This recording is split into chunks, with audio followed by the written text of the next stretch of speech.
Hi everyone, belated Happy New Year to you all, and welcome to our first ArtsFest Online talk of the year. This afternoon we will be joining Barry McKay and Dr. Johanna Holmes about woodcuts and wood engraving in the second of our HoPIN webinars. Your host is John Hinks, Honorary Research Fellow in Print and History and Culture at Birmingham City University. I just want to remind everyone that this session will be recorded and is a public platform, so please don't share any personal information in the chat box. Welcome all. Over to you, John. Thank you, Claire. Welcome everyone to this only the second of the HoPIN events. The network started last October. It's now got 277 members, I think, as of yesterday. So it's doing well. It must be doing something right, I think. And here we are with our second event already. And we have two excellent speakers lined up. And I'm going to introduce them very briefly, and then they will talk to you, and we'll keep questions till the end. So round about 6 o'clock, we hope to move into the question and answer session. If you want to pose questions, please use the Q&A box at the bottom of your screen, and I will then pose the questions on your behalf to the speakers, and they will, we hope, respond. If we do have a lot of questions, because there is a big audience this time, thank you for that. And if we do get a lot of questions and run out of time, because we must finish by 6:30, then we will we'll have a record of your questions, and the speakers can get back to you if they want to. So, okay, without any further ado, let me introduce my old friend Barry McKay, he's an independent researcher and an antiquarian bookseller specialising in the history of books and printing, and he's as I am, he's very interested in chapbooks and other cheap and popular print, and he's going to talk to us about the Dunn family of chapbook printers and the woodcuts of the rather mysterious R.M, and he may be able to tell us who R.M might be. Over to you, Barry. Thank you, John. Before I begin, I'm sure I speak on behalf of everybody in the network and perhaps other visitors who've not been here before. Thank you very much indeed for starting this excellent network, and it can only go from strength to strength. Right, let's try the technology. You can't play against luck like that. The Dunn family, chapbook printers of Whitehaven and the woodcuts of R.M. Does that sound all right so far? Can somebody let me know? You're all muted. Okay, I'll assume it is. John Dunn, the founder of what I may be allowed to call a dynasty of chapbook printers in Cumberland, was born in September 1735, the son of a basket maker of Harrismoor, a hamlet on the northeast side of Whitehaven, on the west coast of Cumbria. During the 18th century, Whitehaven was one of England's leading ports, albeit one whose outgoing tonnage was enhanced by the export of coal to Ireland, which at the time was classed as overseas trade. Nonetheless, and under the influence of various members of the Lowther family, the town and its port rapidly became a vibrant settlement in which the book trades produced a number of works of some significance. Alas, its rise to significance was followed by an almost equally rapid decline in the following century. The next slide isn't turning up. What happens? We have a problem.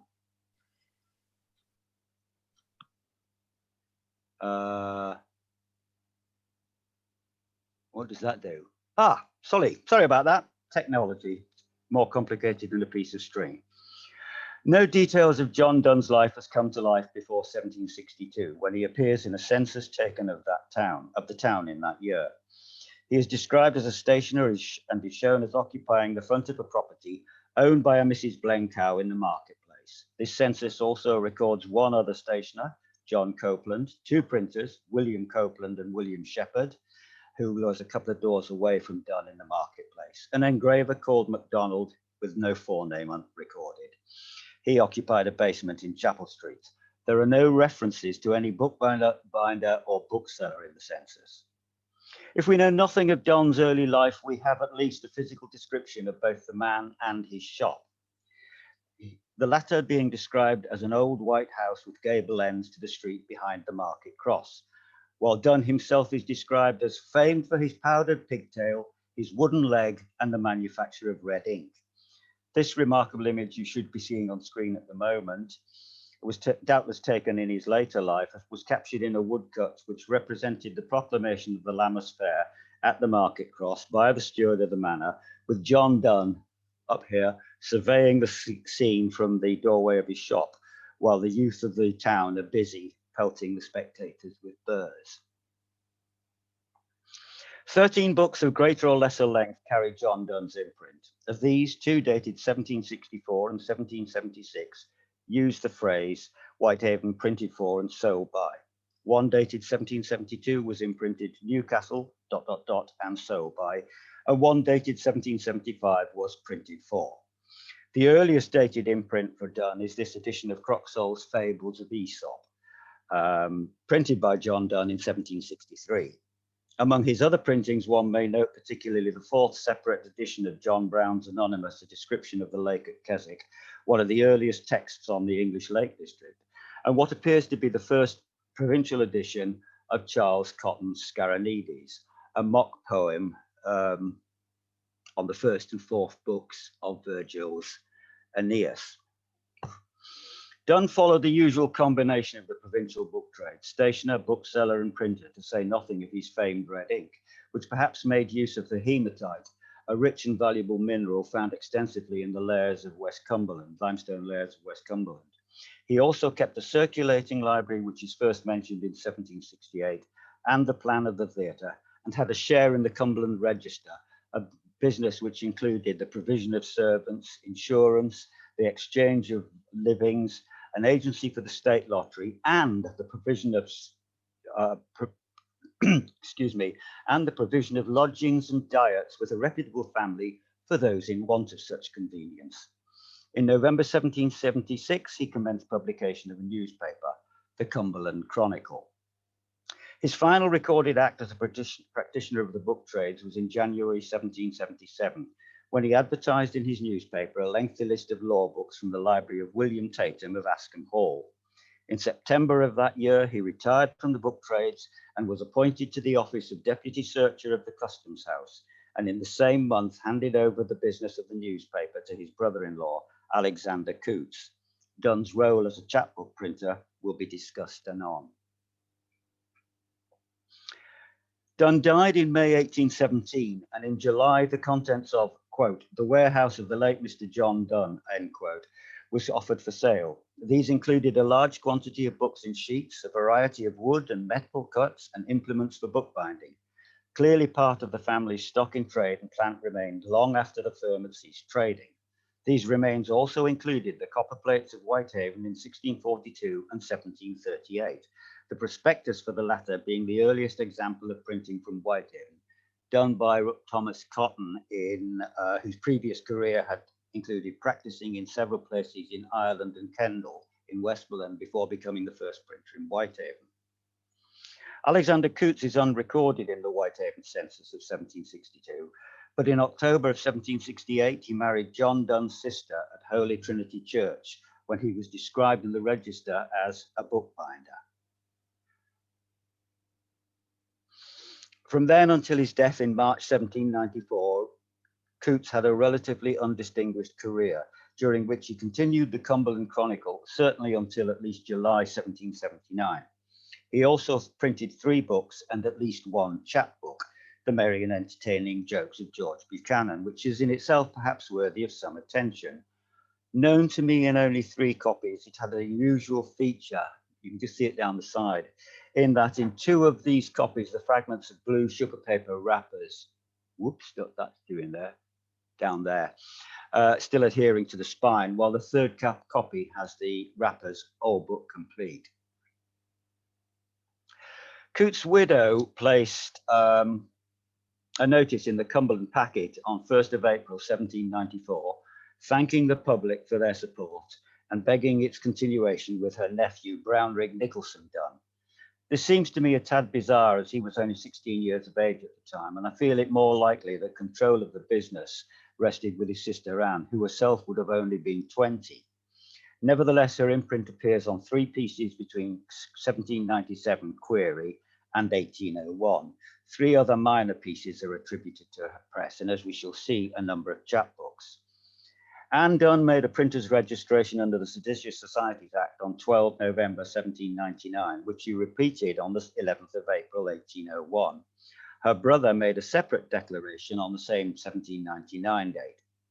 She was still actively in trade in Whitehaven in January 1806, whereafter she disappears from the record apart from an announcement of her marriage to a tinman called Thomas Duggan in 1815.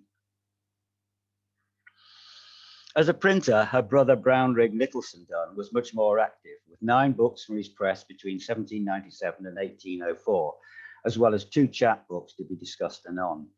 His rather splendid name is perhaps explained by Nicholson being his maternal grandfather's surname, while Brownrigg may refer to a connection with Dr. William Brownrigg, a Cumbrian Fellow of the Royal Society, excuse me, and one of the outstanding scientific figures of the century, and whose explanatory notes concerning the coal mines of Whitehaven was included in John Dalton's descriptive poem of 1755.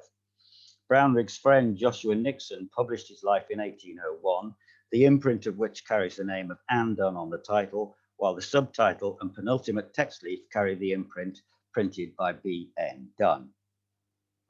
In 1804-5, Brownrigg Nicholson Dunn is recorded as being a chapbook printer of Red Cross Street, Liverpool, although no imprints from this period of his life have been located. By 1835, he was at Woolwich, where he died aged 35.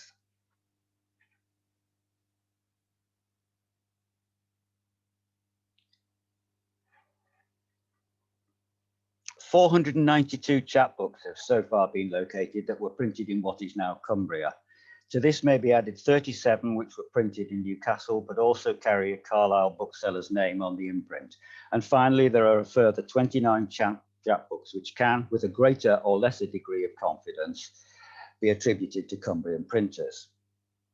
Turning then to the chapbooks of the Dunn family and the work of R.M. John, Anne, and Brownrigg Dunn between them printed at least 21 chapbooks which carry one or other of their imprints, and which in terms of subject matter of what one may perhaps term the entertaining history genre. Furthermore, at least 13 are illustrated with woodcuts signed by the engraver R.M. I say at least advisedly, as there are several Dunn chapbooks I've been unable to examine, or where the existence is assumed. The second part of Tom Thumb, for instance, where only part 1 has been located, and of several others of which there may be no known copy. Finally, there are several examples which are imperfect and which, of course, may have contained further cuts. I've found 27 woodcuts which carry the initials RM, of which 2 have not been found used. 2 significant collections of blocks from printers in Newcastle and perhaps elsewhere in the Northeast were published by George Angus and later Emerson Charnley.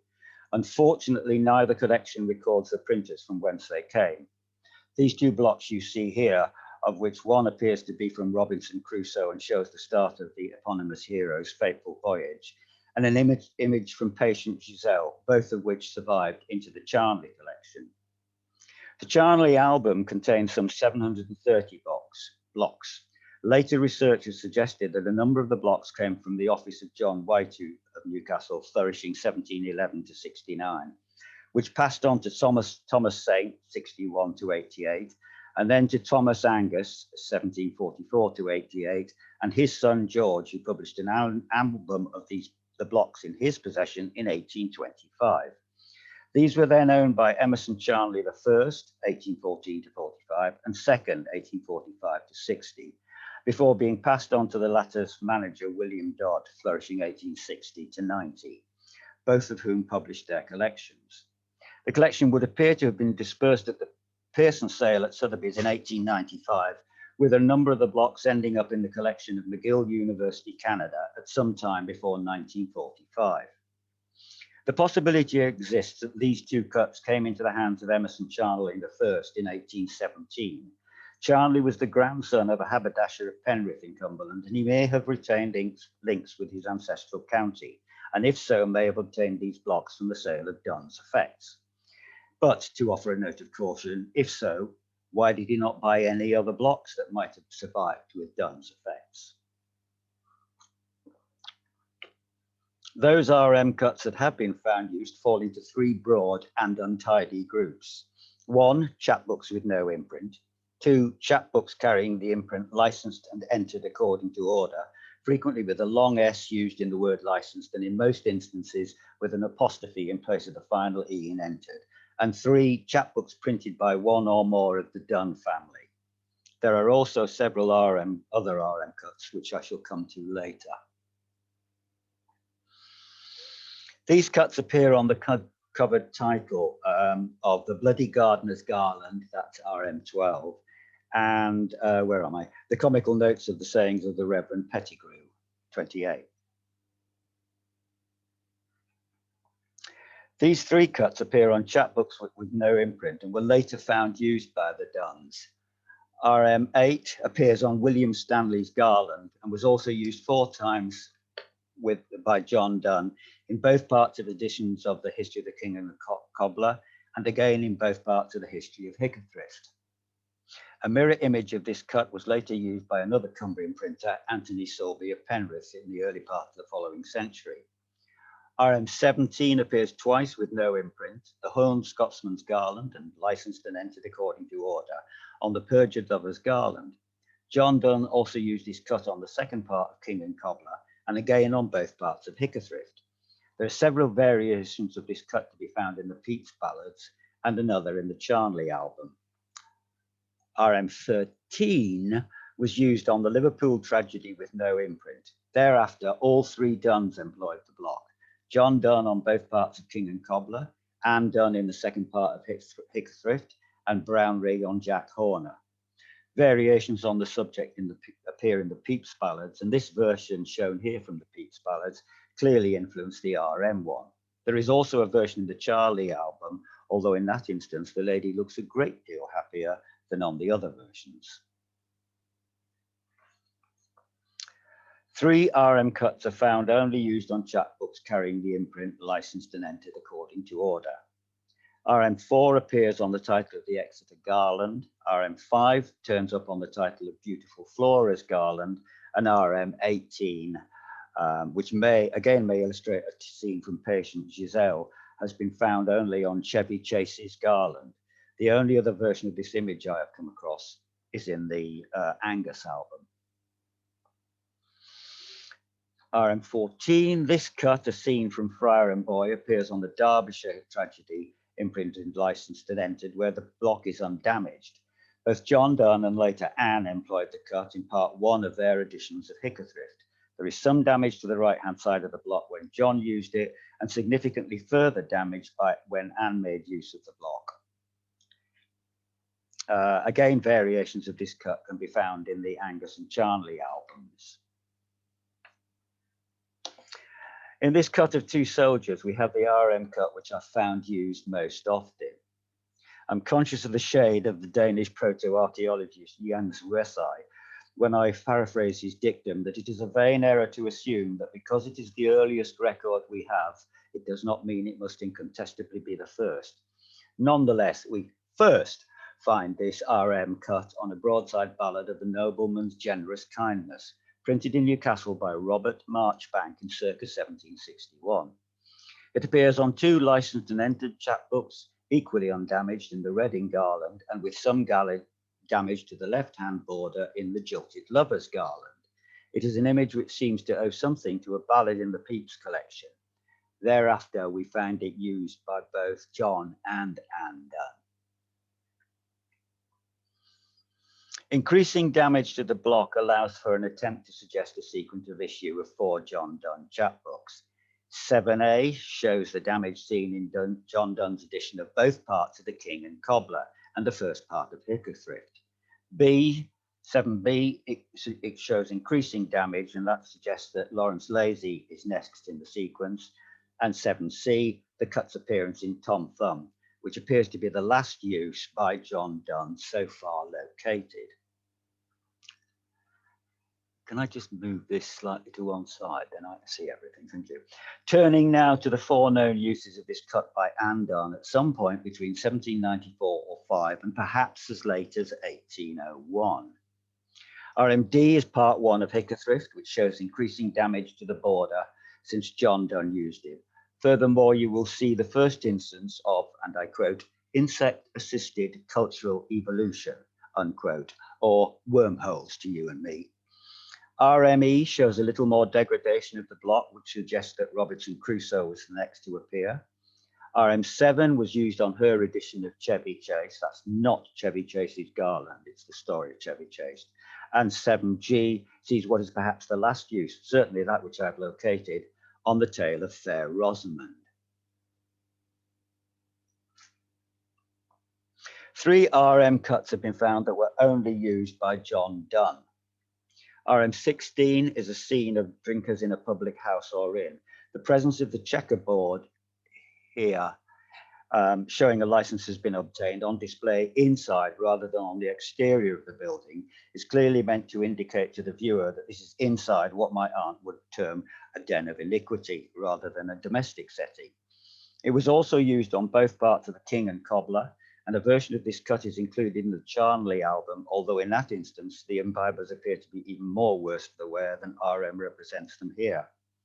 RM21 shows a scene from Tom Thumb where the poor chap is being rescued by his mother from the cow's interior. This is a rare instance of an RM cut, when used by the Dunns, being an actual scene illustrating an element of the tale rather than a generic block decorating the text. Once again, a variation on this image is to be found in the Charnley album. Where's my little doodah? One last use of an RM cut by John Dunn appears on the title of Tom Thumb, and you will notice that it has 4 X's added in manuscript, to say nothing of a severe split in the block. A variant of this cut is found in both the Angus and Charnley albums, and on that cut there are but 3 X's, which suggests they were present in both, which, since they are present in both albums, suggests they must have been cut into the block. Why? Can anyone offer a suggestion, or am I failing to remember a detail of the tale?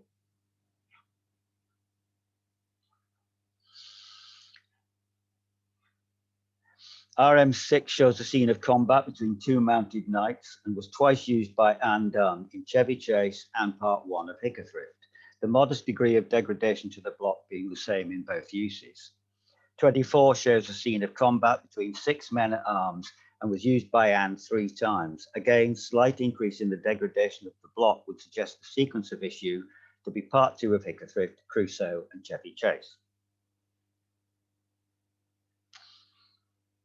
RM10 appears 5 times in Dunn chapbooks. John used it in both parts of Hickathrift and Part 1 of Tom Thumb. There is some additional minor damage to the border of the cut when Anne Dunn used it on both parts of her edition of Hickathrift. Variations of this cut appear in the Pepys ballads with the hook of the shepherd's crook facing left. The variant in the Charnley album has lost the hook, but does appear to have ornamental detail around the figure that is lacking on the Pepys version. 11 is a scene from Simple Simon that appears on both parts of John Dunn's King and Cobbler, while Anne made use of it in Part 1 of Hickathrift and in Crusoe. A version of this cut is to be found in the Angus album and later in Charnley, with another version in Charnley in a mirror image and in a somewhat more simplistic style. RM19 was also used on 4 occasions by the Dunn. Dunn used it on both parts of Hickathrift, while Anne used it only in Part 1 of Hickathrift, but again in the history of the 2 children in the wood, which is the only Dunn chapbook I have seen which includes the phrase where country chapman, and I stress man, may be furnished with histories, etc. No variations on this image have so far been located. RM22 was used 4 times. John used it on both parts of King and Cobbler, while Anne employed the cut in the second part of Hickathrift and in Robinson Crusoe. Again, we find variations in Pepys and Charnley, and indeed there are several rather camp versions in Pepys and another extremely camp one in Angus.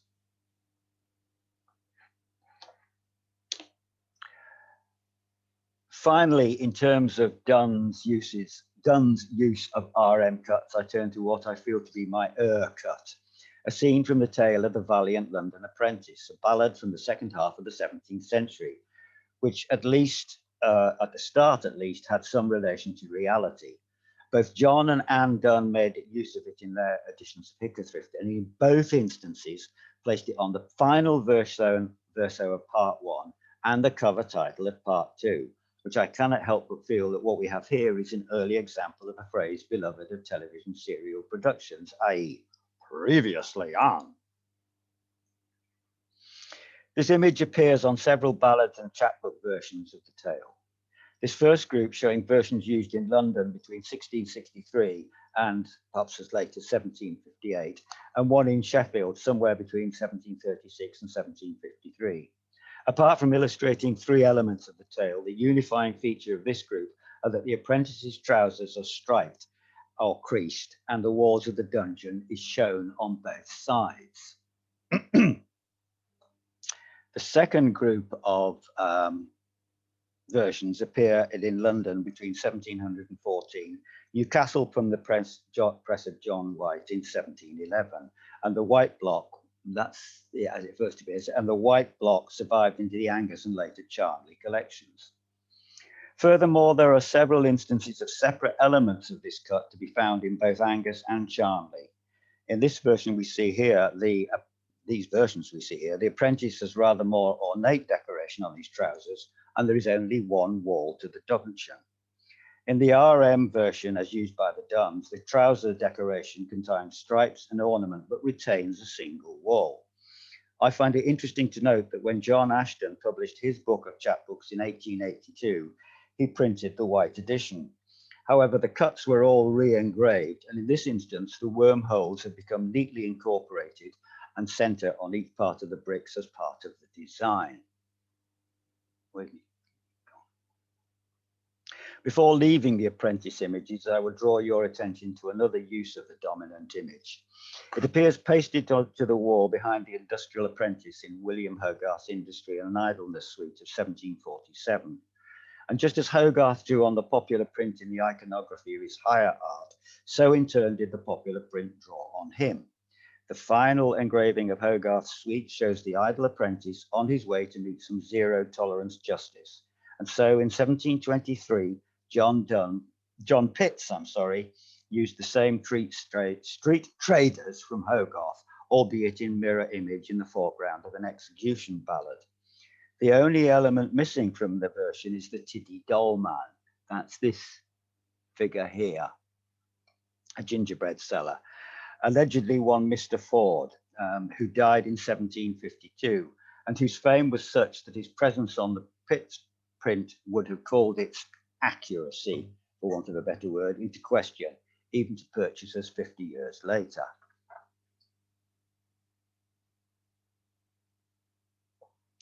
Very little is known of Robert Marchbank, who traded from the Customs House entry in Newcastle on Tyne for a few years around 1760. ESTC records 2 books and 3 broadside ballads that carry his imprint. The only mention I have so far been able to find for him in the Newcastle newspapers of the period relates to the sale by auction of all types, presses, implements and materials belonging to the late Robert Marchbank, a notice that appeared in the Newcastle Courant on the 16th of October, 1762.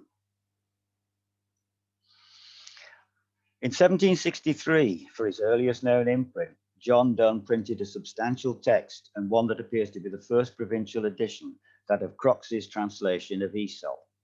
The book contains 50 woodcuts illustrating various fables. The execution of many of the cuts, while having a homogeneous look to them, can perhaps charitably be described as being a tad on the crude side. Only one of the cuts, that for the fable of the lioness and the fox, has any indication of its engraver. It carries the initials RM. Much work needs to be done, a situation delayed by La Peste. ESTC reveals that there are upwards of 70 chapbooks published between 1760 and 1800 that carry the licensed and entered imprint and must now be examined to see if there are any other RM cuts out there awaiting discovery. Admittedly, several of those with this imprint have been credited to Whitehaven by a cataloguer at the Bodleian Library on the strength of the RM cuts also being used by one or other of the Dunn family. Furthermore, I freely admit it is hardly definitive evidence, several of these are bound in volumes containing other Whitehaven chapbooks. in either the Brown collection at the National Trust property at Townend in Cumbria, the Harding collection at Bodley, and 2 large folio guard books in Carlisle Public Library, which was formed by a Whitehaven bookseller of the later 19th century. Did the early owners know more than they tell? Certainly the positioning of the chapbooks in bound volumes may be a not insignificant pointer to their place of origin. Where do the no imprint and licensed and entered chapbooks belong in this scheme of things? Damage to certain box refuses to allow me to neatly slot any into the known Dunn uses. Furthermore, they are almost all Garland chapbooks in verse, unlike the Dunn chapbooks, which are entertaining histories in prose. Given that only the Tom Thumb cuts by R.M. were used by John Dunn in situ, and there are, or indeed were there, still are there, or indeed were there, still undiscovered Dunn chapbooks awaiting recognition or identification. Did the Dunns print edition of Simple Simon, The Valiant Apprentice, or other traditional tales? Perhaps as more collections of chapbooks, as yet uncatalogued, come to light, that question may be answered. Some years ago, I speculated that R.M. might be the Whitehaven engraver MacDonald, who I mentioned earlier. Since making that statement, I have learned that his initial was J, so he was not R.M. On balance, I'm now willing to risk suggesting that R.M. was Robert Marchbank, and that these cuts came from his hand, or, given the occasional variation in quality of execution, if not from his hand, then from his workshop. Thank you for your time, ladies and gentlemen. Over to you, John. Thank you very much, Barry. I wish you could hear the tumultuous applause, but with this system, I'll take it as read. Take it as read, absolutely. Yes. Yeah, why not? Okay, as I said at the beginning, for those who are here, I know some more people have appeared in the meantime. We're taking questions and answers at the end of both talks. So that will be in about half an hour when we've heard from our second speaker, and I'm very pleased to welcome Johanna Holmes.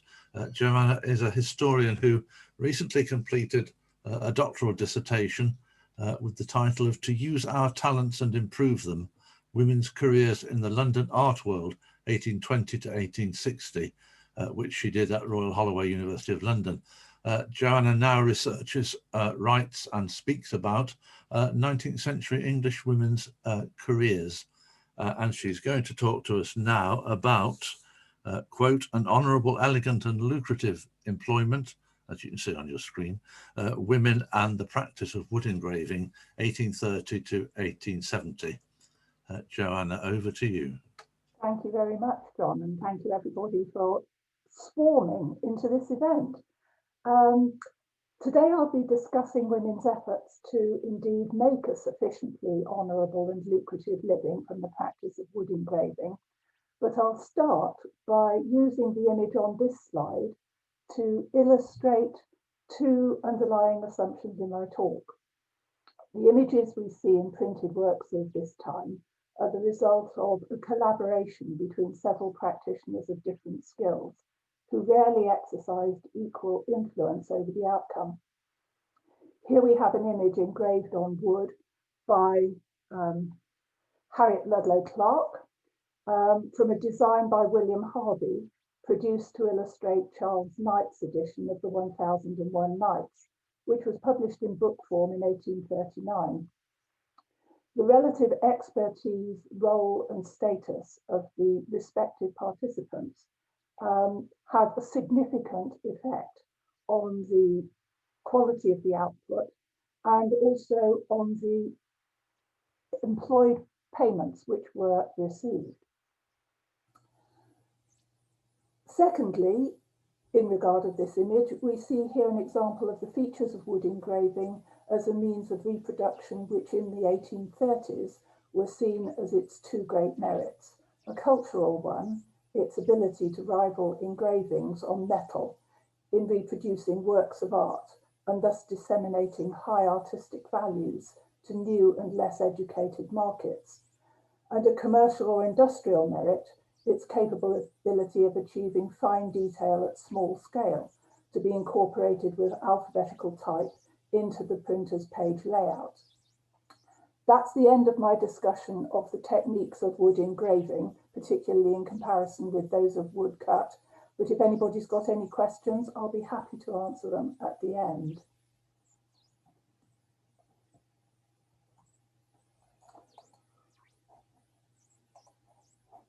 There we go. When the German art historian Johann David Passavant made a trip to England in 1831 to research Raphael's works in collections here, he kept a journal, which he subsequently published as an art travel guide. In it, he commented on the art in which the English engraver shines, that of wood engraving.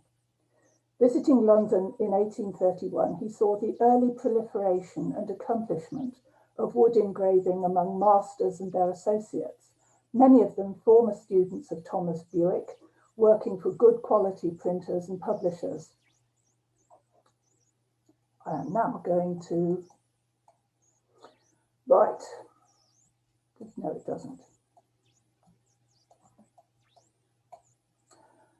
This slide summarizes some of the key contextual features of the London-based practice which I'll be discussing today, from the time of Passavant's visit up here to the time of an article in 1865 in the Alexandra magazine, which has fundamentally influenced my research. The article, by no means the last in the 19th century, to urge the practice of wood engraving on women as a means of making a living, is exceptionally useful to the modern scholar in two respects.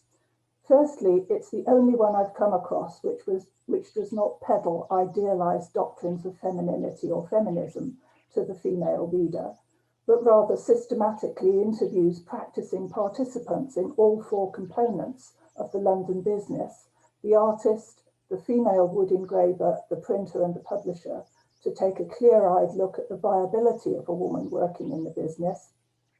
And secondly, it presents appraisals backwards over the period in which I'm interested, and also proposes a way forward.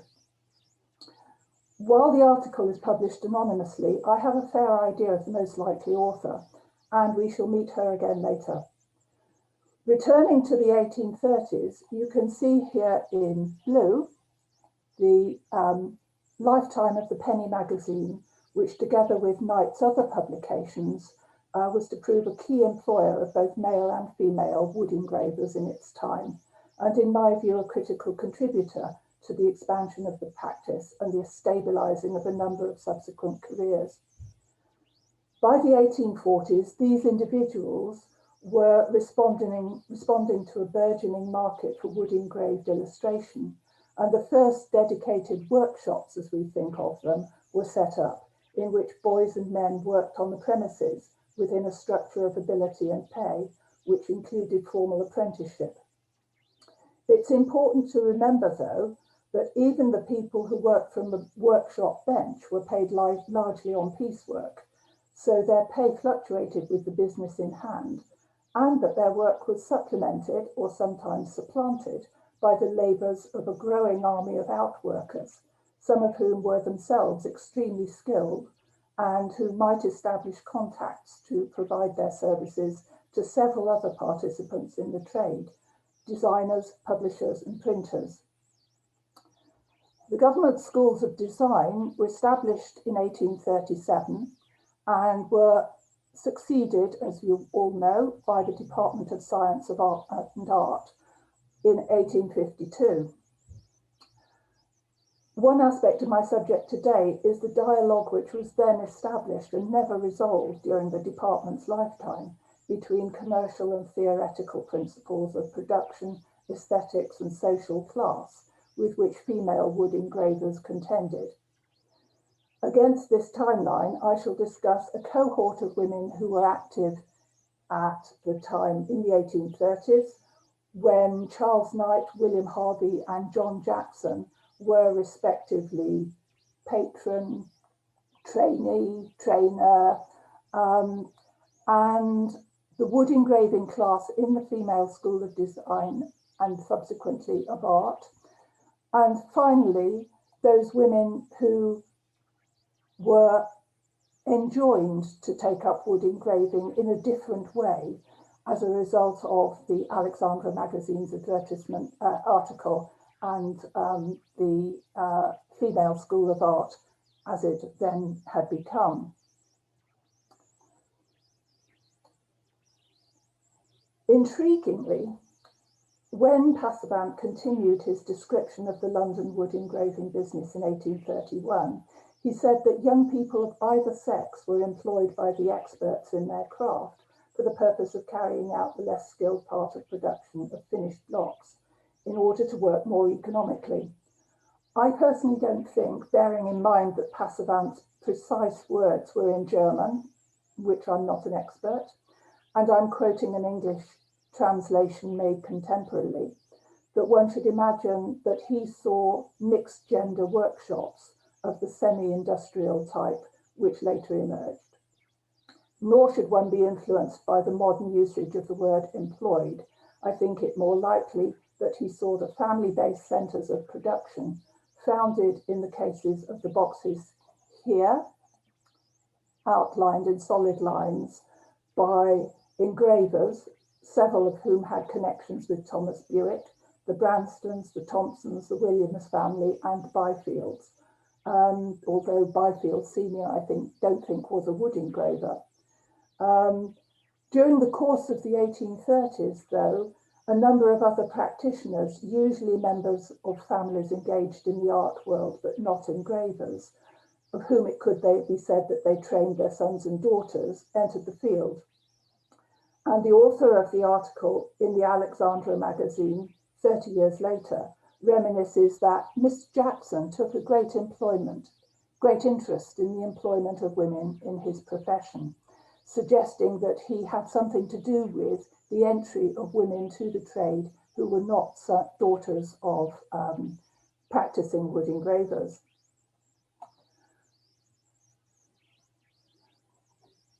Highlighted in pink, of course, you'll see the names of the women who appeared by name in the Charles Knight edition of the 1001 Nights published in 1839, and for which Jackson undertook many of the engravings to designs by William Harvey.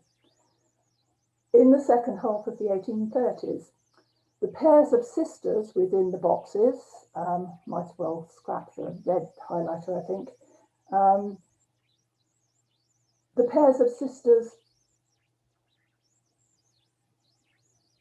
and the women shown isolated here may well have been related to the major families, either by acquaintanceship or by kin. But we do see women's wood engraving work beginning to expand outside the traditional family structure. I won't dwell long on the network of relationships which is established here. There's quite a lot of more research to be done, except to say that in 1833, Marion Bond married a civil servant called Henry Cole. 5 years later, in 1838, Henry Cole wrote an article for the Westminster Review extolling the achievements of modern wood engravers and accompanied by examples of their work, copious examples of their work.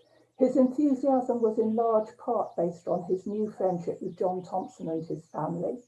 But towards the close of his article, he eulogized wood engraving as practiced by Mary Ann Williams, citing the exquisite delicacy and elegance of her work as an accomplished consistent with ladylike attributes, but also remarking that this was a potentially financially rewarding skill should a lady ever need to earn some money.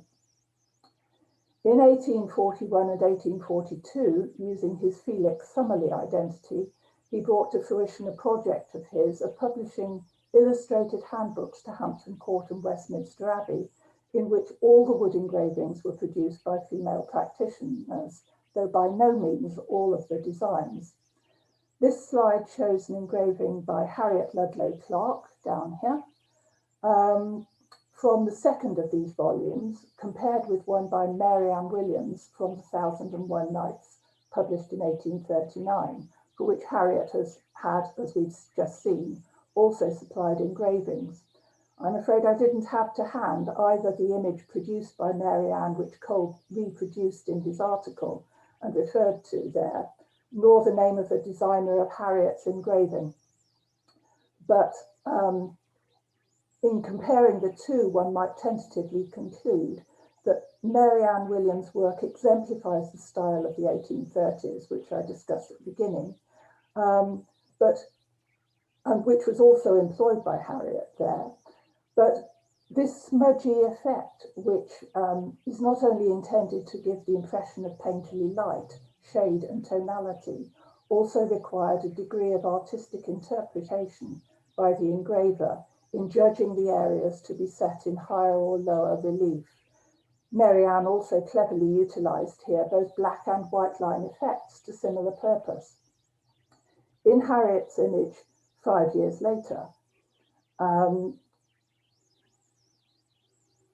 she produces these shade and contrast entirely by hatched lines, which, although it gives a clearer, more informative image, also demands less of the engraver's artistic skill, and one might surmise is less expensive in fees to both the designer and the engraver. It is noteworthy too that both women signed their work, emphasising their individual status as skilled art workers at this stage in their careers and this stage in the status of wood engraving. In his preface to the handbook to Westminster Abbey, Cole noticed with satisfaction that since his article in the Westminster Review 5 years previously, the number of female wood engravers working in London had increased sixfold. Moreover, he attributed the decision of the newly formed Female School of Design to include wood engraving in its prospectus to the success of his first handbook to Hampton Court in demonstrating the mutual compatibility of wood engraving and femininity.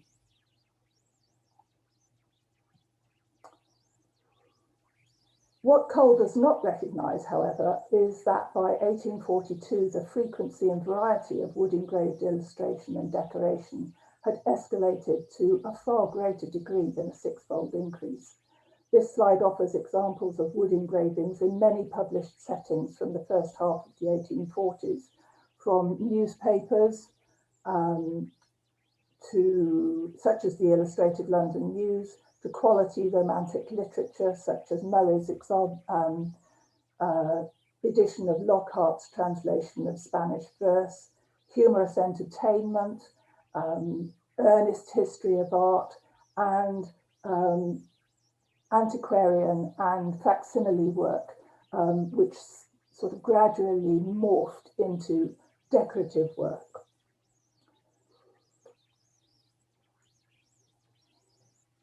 I haven't yet pursued research into the individual women who may have comprised that sixfold increase mentioned by Henry Cole, nor the career trajectories of all of those whom I've identified and shared with you from the 1830s.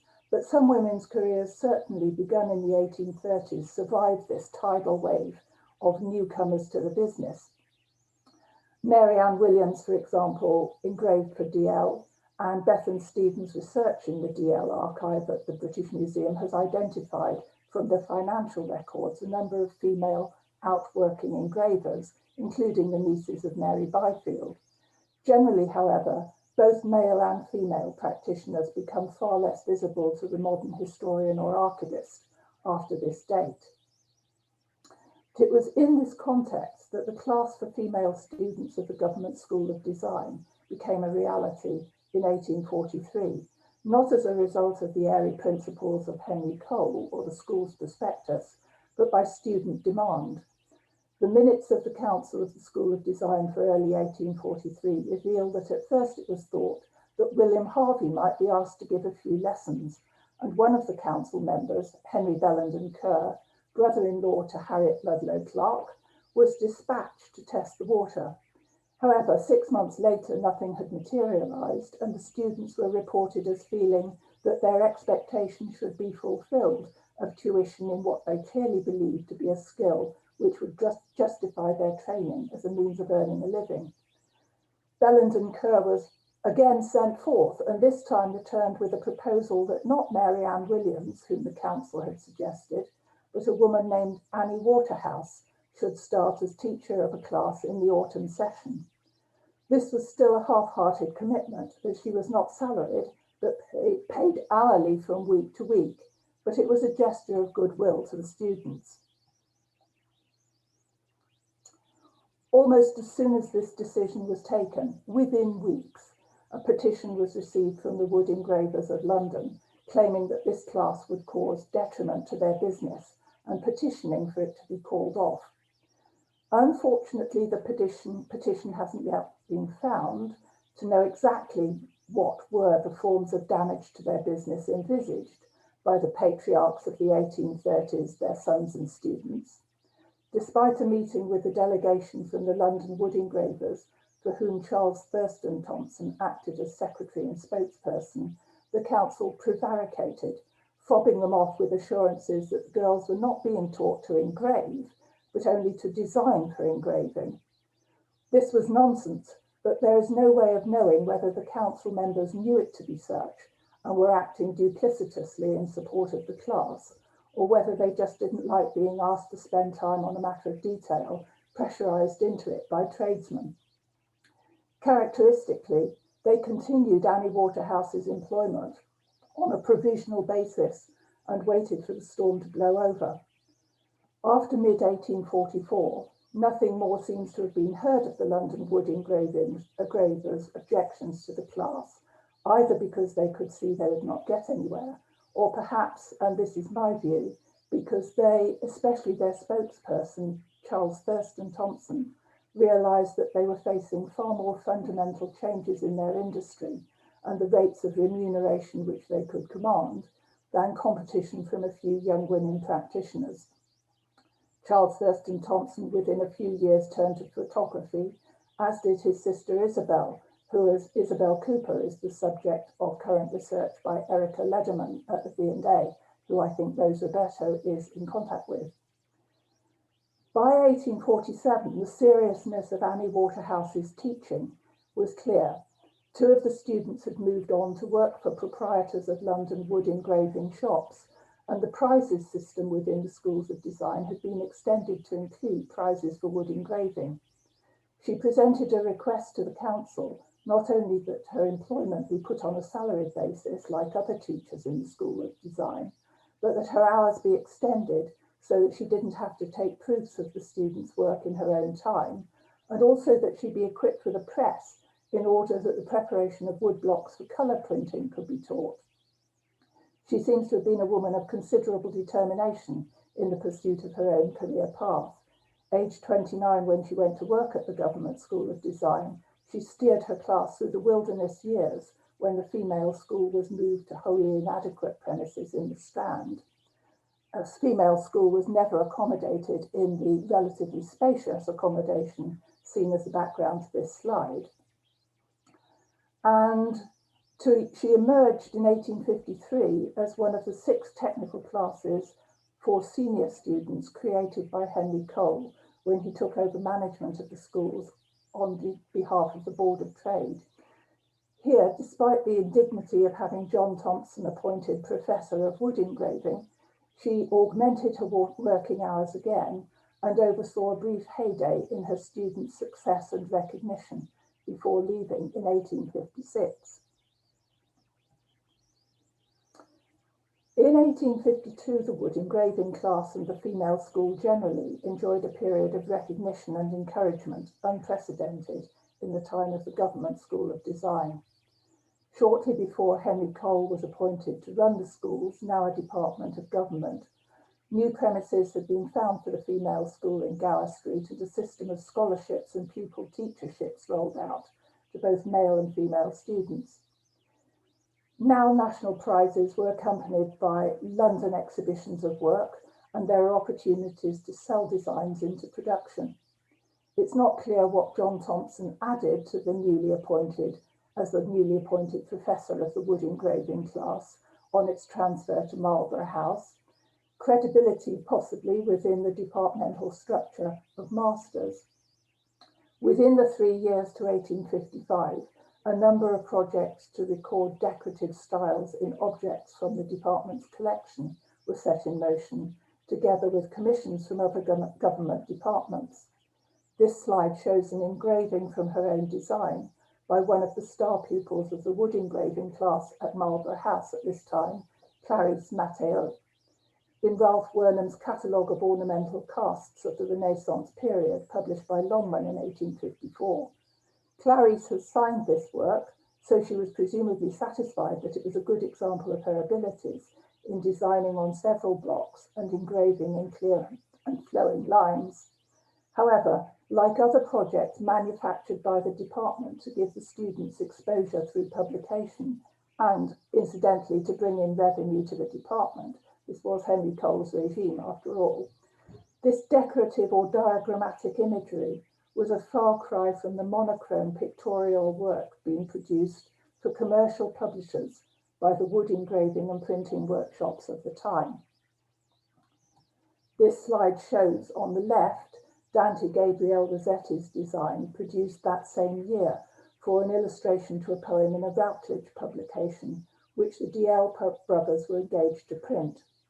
On the right-hand side is shown the engraved version, which, as you can see, significantly differs from Rossetti's original. Rossetti was famously displeased with both the high-handed adjustment of his work and with the result. I'm not going to go into that here.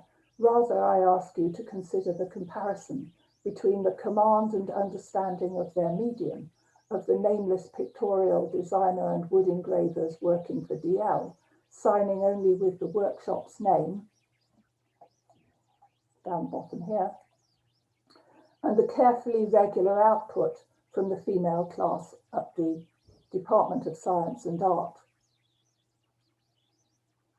As you probably already noted from this slide, despite a resurgence in the early 1850s, the wood engraving class at the Department of Science and Art was unsuccessful in equipping students for work as wood engravers.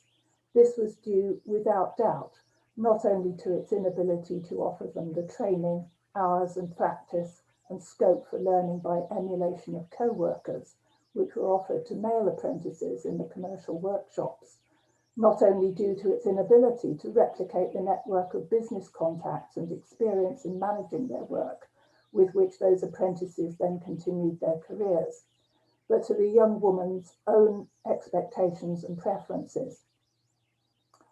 Following Annie Waterhouse's retirement in 1856, a Miss Clark was appointed teacher, who may have been Harriet Ludlow Clark. In any event, Miss Clark was quick to perceive the futility of teaching wood engraving to young women who, once they discovered the tedium and painstaking nature of the work, found it uncongenial and unrewarding, and to anticipate the decline in numbers of students to justify the class's existence. Henry Cole's diaries suggest that in 1857 they met to discuss the problem, and later that year the English Woman's Journal was persuaded to run an article published in 1858, following a visit to the class by Maria Susan Rye. Rye's article is occasionally, and I would have thought counterproductively, strident in calling for students to brace up to the task of conquering the world of work as professionals, acting on business principles, acquiring business habits, and making business money.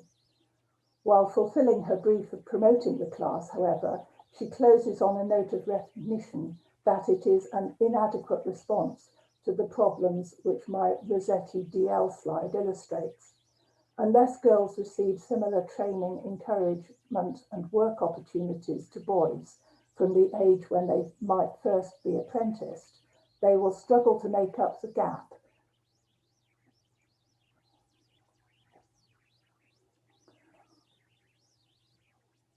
The adoption of the wood engraving class as something of a cause by the Langham Place feminists and their acquaintance within the Department of Science and Art is suggested by an entry in Henry Cole's diary in 1859, in which he records that Miss Parks, who I presume to be Bessie Rayner Parks, came about the female wood engravers. Nevertheless, after consultation with John Thompson and a letter from Miss Clark, which I haven't yet found, Cole recommended to the board in the summer of 1859 that the class be discontinued. Of my second cohort of female wood engravers, therefore, a very small minority from the 1840s seem to have made any sort of beginnings of a career in the work. Nevertheless, Clarice Matteo, whose work for Wernham's catalogue we've just seen, did not give up.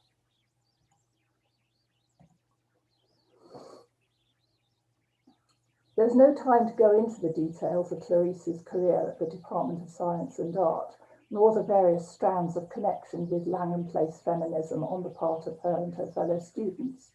Sufficient to say that by 1865, when an article on wood engraving was published in the Alexandra magazine, the mouthpiece of Langham Place and its campaign for women to enter the workplace, the Society for the Promotion of Employment for Women, Clarice had recently completed several years teaching a wood engraving class at the Female School of Art in Queen Square, now reduced in status to that of a branch school of the Department of Science and Art, and desperately short of money.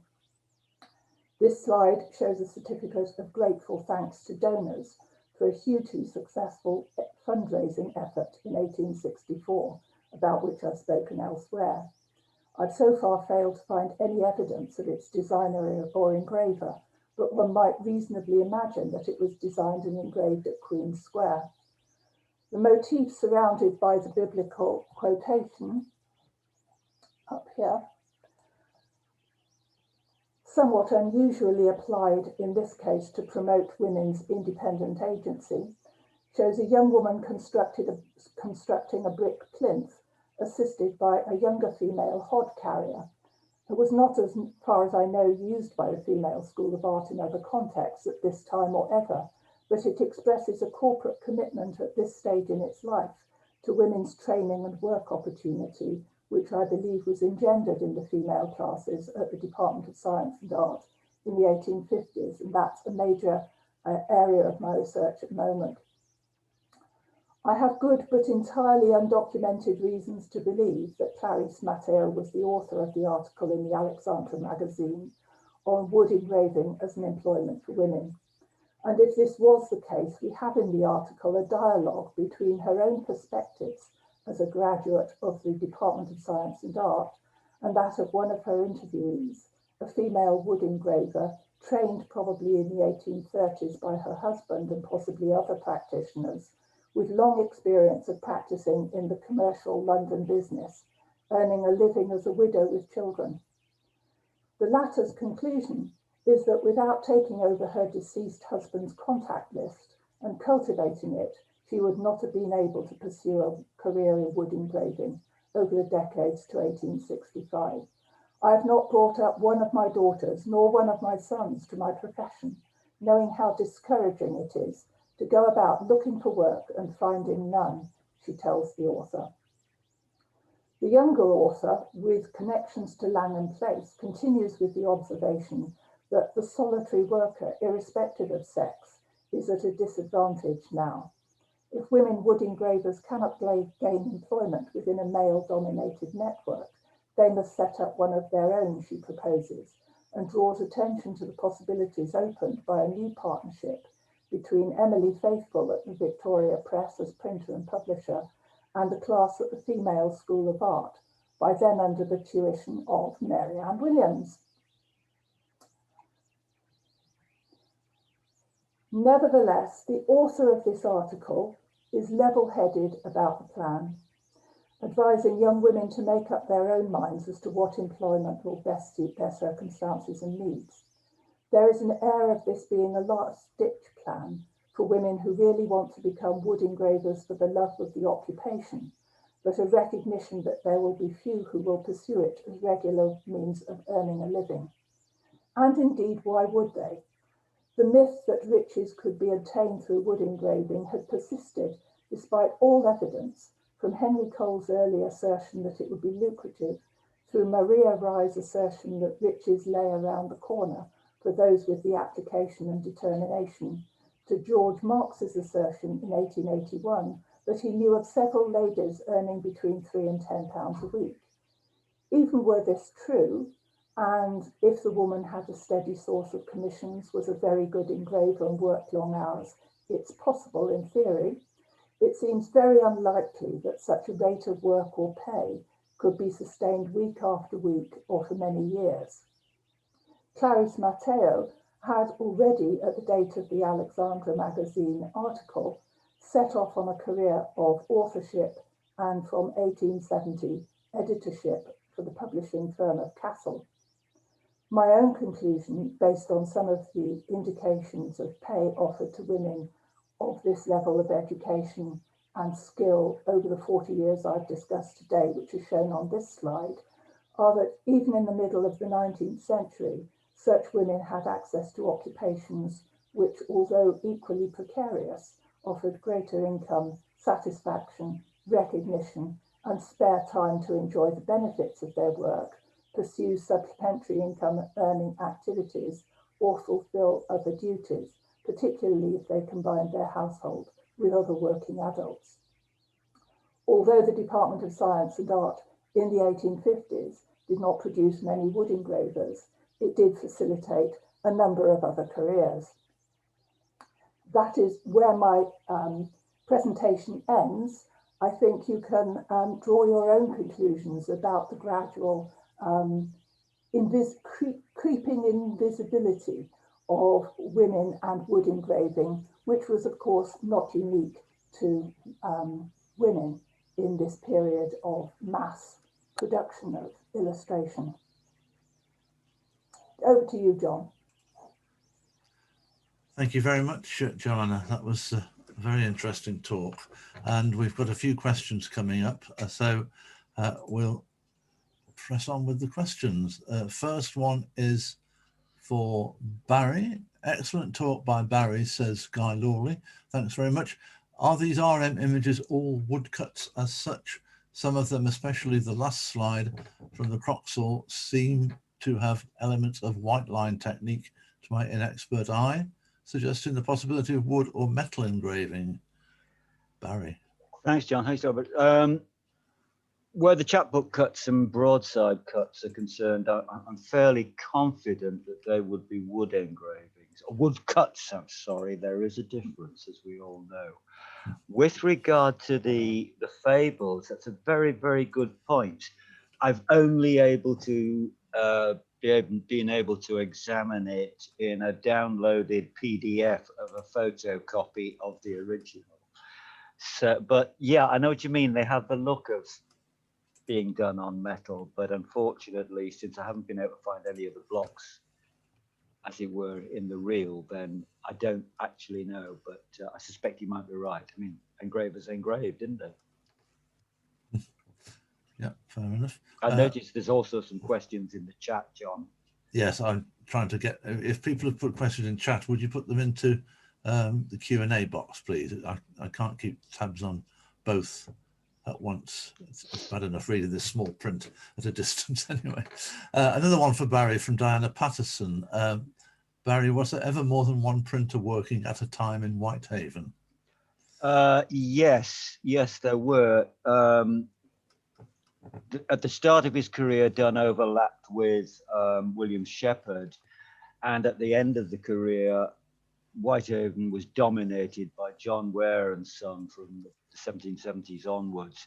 But Diana, I'll send you a timeline because there are one or two others as well, which frankly I can't remember off the top of my head. But yes, there were.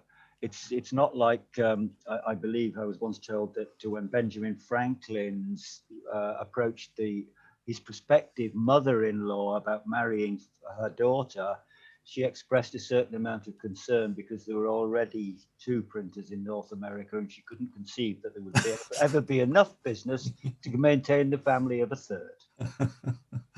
Yeah, fair enough. Right, we have a question for Johanna from Catherine Saylor. How much control did women wood engravers have over their subject matter? The Death of Fatima by M.A. Williams has a woman as a focal point. Were there more images that prominently feature female characters in the series? Yes, there were. because the 1001 Nights has a proliferation of female doughty ladies. In fact, one of the failings, I think, of the imagery in this edition is that William Harvey's depiction of, well, of both men and women as designer is so anodyne, let us say. And he was not, in fact, regarded as much of a character artist at the time. And in answer to the original question, they have very little control. It depended very much on whether it was they or the artist who was drawing onto the block. But I myself feel that over a period of, say, 20 years, it became increasingly conventionalized, the depiction of male and particularly female heroines and heroes and anti-heroes, to the point where most commercial wood engravers actually didn't have the visual language or the skill to depict anything other than what they thought they should properly produce. But essentially, the wood engraver had very little control over the image until you reach the level of, the high-handed activity of DL on Rossetti's engraving, where they thought it would make a better engraving. And in my personal view, it does. Yes. Okay, thank you, Johanna. Question from Susan Mannion, who says, hi, great presentations, really enjoyed them, thank you. Johanna, is your lecture or research published? Where can we read more about the subject? Thank you. Well, one of the things I thought about doing, John, thank you for the compliments, was sending you a list of possible further reading. And I can put a link on that list to various things, including, you may all be interested to know, if you don't already, that there is a fantastic YouTube video of on the Ashmolean website of the Society of Wood Engravers exhibition last year. Right. It has some wonderful images of 20th century wood engravers. And of course, wood engraving only sort of came home to artistry as from after the First World War, after the depredations of this Victorian mass production. But yes, I think, John, if I send that to you, then you can send it out to people. Yes, yeah, good idea. Yeah, we'll send things on to people. Okay, moving on. Eddie Duggan says, thank you to both speakers for two interesting talks. Question for Barry regarding one of the images in his presentation. Doesn't have a note of the RM number. Could you say a bit more, please, about the significance of the 6x6 checkerboard that had something to do with some sort of licensing? Was this a license to sell intoxicating liquor? It was indeed. I must admit, my knowledge of the history of the licensing laws of Great Britain leaves a lot to be desired. But my friend Chris Wilson, who I unhesitatingly would refer to as the world's leading authority on the history of the pubs of Appleby and Westmoreland, where we both live, is very distinct about this. And he brought to my attention the fact that that block's inside a pub, because that checkerboard should be hung on the outside of the pub to show that the victualler's license had been applied for and paid for. If you notice, going into pubs in England now, above the doorway is a sign that will say something like, it will give the name of the licensee and tell you what they're licensed to sell: wine, spirits, etc., etc., etc.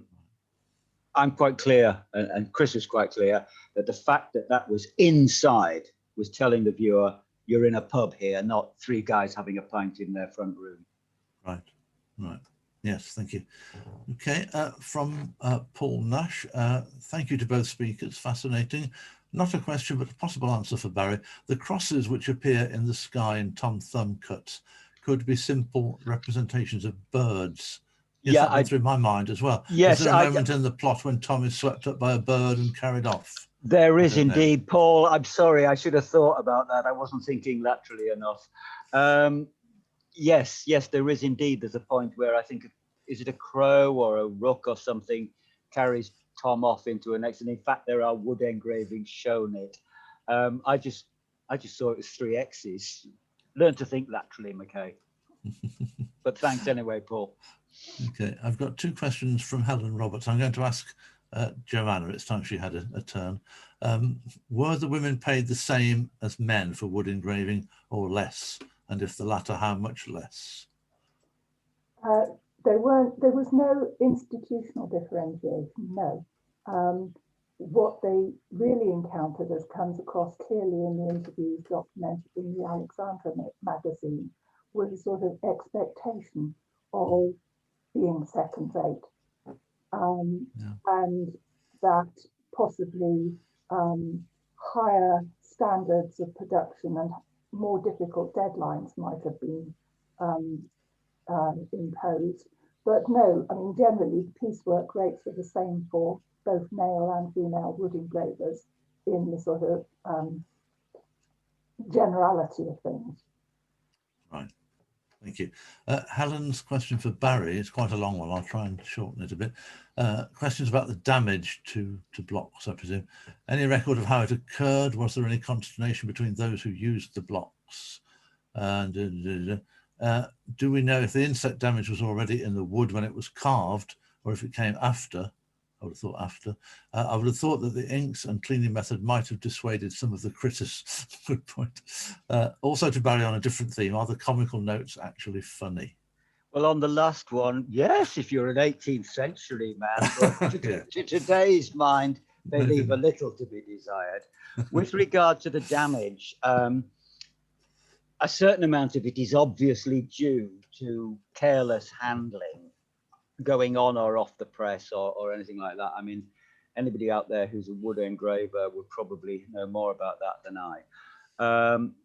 But the fact that it's gradually increasing would suggest to me that they weren't handled as well as they should be. I've also been, and with regard to woodworm, well, I seem to remember a seminar in Oxford a few years ago where a gentleman talked about the direction that woodworm travels through the block, and Southern European go sideways and Northern European go upwards, or vice versa. Charles Burgle might remember. But I think that they only start to appear at some point. So at some point, the woodworms clearly got into the block, but whether it was before, while the wood was still in a tree, which I doubt because it was a live object then, but is afterwards. I was also told by somebody years ago that the best way to clean a wood block is with a mixture of, I think it was paraffin, but also human urine.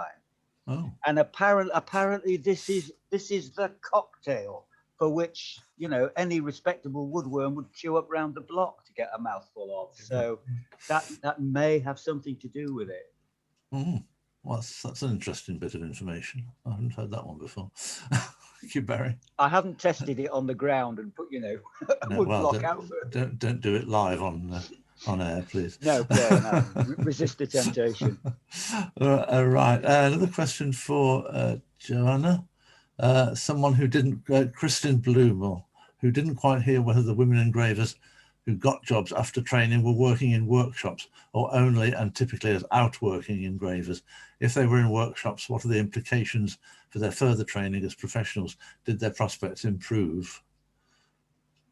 The women trained, well, I think we need to be careful about the idea of a job at this point. But anyway, the women who got jobs as a result of having trained at the Government School of Design, no, I think it's very, very unlikely that they went into a workshop which was 100% male. And I think it's very, very unlikely that printers or wood engraving establishments established separate workshops for women, not at all. And therefore, I think that they must have been out workers or worked from some close establishment, maybe a room which might be called a studio, and maybe, if so, with others. But otherwise, no, they would have worked from home and gone to the office to pick up their commissions and blocks and brought them back at the due time. Okay, thank you. Another one for you, Johanna, from Leo de Freitas. One of the commercial engravers' complaints was that female art school engravers, often single women, I believe, were a threat to the livelihood of men who had served their time in the trade, who were supporting families. Do you see this as a Victorian middle-class perspective confronting working class experience? No, I don't see it as a class perspective like that. I think it's certainly the case that there was an anti-competitive streak mile-wide in the wood engravers, London wood engravers' objections. And I think too that they assumed, wrongly I think, that, well, there was a prevalent assumption at the time that women would be paid less than men and therefore devalue the work. And consequently, having enjoyed during the 1830s a period of high status for their work and high payment. I mean, Charles Knight spent 2/3 of his budget for material on the Penny magazine on visual content rather than on text. People were making a lot of money, and in a family context, that could be a very substantial income. But I wouldn't say that they thought of themselves as middle class, rather the reverse. And the people who then, of course, established workshops, it was an attempt to generate an additional income and profitability, which would take them into the middle class. But I think that myself, I think that the London wood engravers were already in a state of some agitation about the fact that there weren't enough wood engravers of their quality of training to supply the demand, which had escalated since 1840 or 1839. And that, the government school of design and yet one more straw will break the camel's back. It was emotional rather than founded in fact. Yes, yeah, okay. Thank you very much. One for Barry from Graham Carlisle, who says, thanks very much to both of you. Barry, you quote the Charnley album several times. I might have missed it, but can you tell me where this is located? Yeah, hi Graham. There's a copy, because it was a printed work, it was circulated, I suppose there must have been a fair few copies around. There's a copy in the Bodleian Library and its shelf mark is 17156D153, and the Dodd version, which was published 1862, 65, something like that, is Bodley 17156D5, but I'll email you both those references. The other, and in many ways more interesting and somewhat less common one, is the Angus one of 1825. And the copy I've seen, and that's got additions glued into it, apart from anything that might have been published, because I think it was published really as an illustrative catalogue for the sale of his stuff, is in the National Art Library at the V&A, and it's 74 BB1, and apparently is housed at Blythe House, AAD General Collection. I'll email those to you, Graham. That was very impressive, Barry, coming up with those. I had time to read it up and get it out of my file. It's not off the top of my head. One of the many advantages of paper. You hadn't memorised it all. So, what have we got to? Yeah, Giles Burgle very helpfully provides a link to some more information about worm species. Should you be interested, do click on that. And thank you, Giles, for that one. Next, coming to, Giles has also just put a link on about the Charnley album. These are all in the chat, Q&A box, if you wish to click on any of these links. Question from Maureen Bell. We need to finish in a couple of minutes, by the way, so we're nearing the end. Maureen says, thanks both for fascinating talks. Johanna, wonderful insight into something I knew nothing about in women's employment history. Do you have any idea as to the class makeup of the female students? I suppose I'm wondering how many were middle class and interested in the skills rather than looking for employment.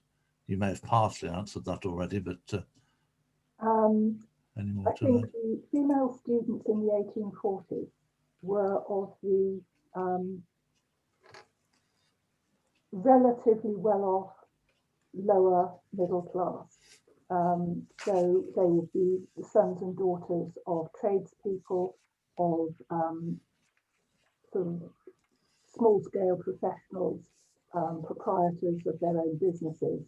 But they were definitely women who, or young women, who expected to earn an income of some level, if not to entirely be independent, then contribute to a family-based income. Once Henry Cole took over and the Department of Science and Art increasingly became dependent upon fee income, then obviously the and also scholarships were withdrawn over the course of the 1850s, and consequently there was an increasingly middle class component and a component of students who were attending the wood engraving class because they wanted to pick up an additional skill rather than because they wanted to necessarily become wood engravers. And I think that the tedium of the task and the difficulty, having been told that it was easy to learn, easy in principle perhaps, but only easy to produce something beautiful after probably a year or two of solid practice, that soon palled. But well, I won't bore you because we need to finish. The only route to actually getting financially rewarded while you were studying at the Department of Science and Art was to join the teacher training class. And that proved to be, for women as well as for men, a route into a much more advanced level of training in artistic practice as well as in technical practice. And there were a number of women who were sustained by that salary. On my last slide, I think I've quoted the highest rate of pay that you could receive as a member of that class. But obviously that was intended to steer students towards teaching within the schools of design rather than elsewhere or any other occupation artistically. Okay, thank you very much. There are 2 or 3 more questions, but we need to finish, so perhaps they could be answered by email or something by the speakers. Thank you to everyone for their questions. Just a couple of things before we finish. We have now a full programme of events for 2021 for HoPIN. I'm pleased to say we've put that together. There'll be more information on that coming out shortly. Just quickly mention a couple of dates. The next one is on the 22nd of March. These are all at the same time, but on same time of day, but on different days. 22nd of March, the first of 2 sessions on illustrated print for industry and commerce. On the 5th of May, we have Anthony Hamber giving a lecture, just one speaker on that occasion, a lecture on the rise of photographic illustration, 1839 to 1880. And then there are a few more. There's roughly one every 2 months with a break, a bit of a break over the summer. So if you want to be kept informed, and if you're not already signed up to HoPIN, please email me, john.hinks@bcu.ac.uk, and join. It doesn't cost anything, and then you'll be kept informed by occasional emails of future events. Details are also on the Centre for Printing History and Culture website at Birmingham, so you can find them on there as well.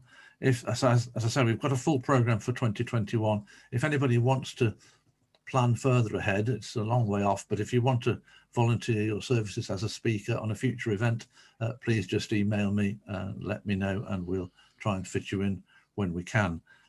Thank you to those who have already volunteered and those who have taken part, particularly thanks to Barry and Johanna for 2 excellent talks this evening. And thanks again to Claire and Hope at University of Wolverhampton for their help with mounting these talks for us, which is really, really helpful. Thank you for that, both of you. And that's about it. Claire, you want to just wind up, I think? Thank you, John. It's a pleasure as always. Thank you for hosting, and huge thanks to Barry and Johanna. This webinar will be available on the University of Wolverhampton's YouTube channel over the coming days, so watch out for that if you want to revisit some of those interesting points there. Our next ArtsFest Online event will be on Tuesday, the 2nd of February, and is a talk with Dr. Louise Fenton on Edward Gorey. He is the author and illustrator of Unsettling Narratives and Creepy Characters. More information and booking details can be found on Eventbrite. Thanks all for watching. See you all soon. Bye.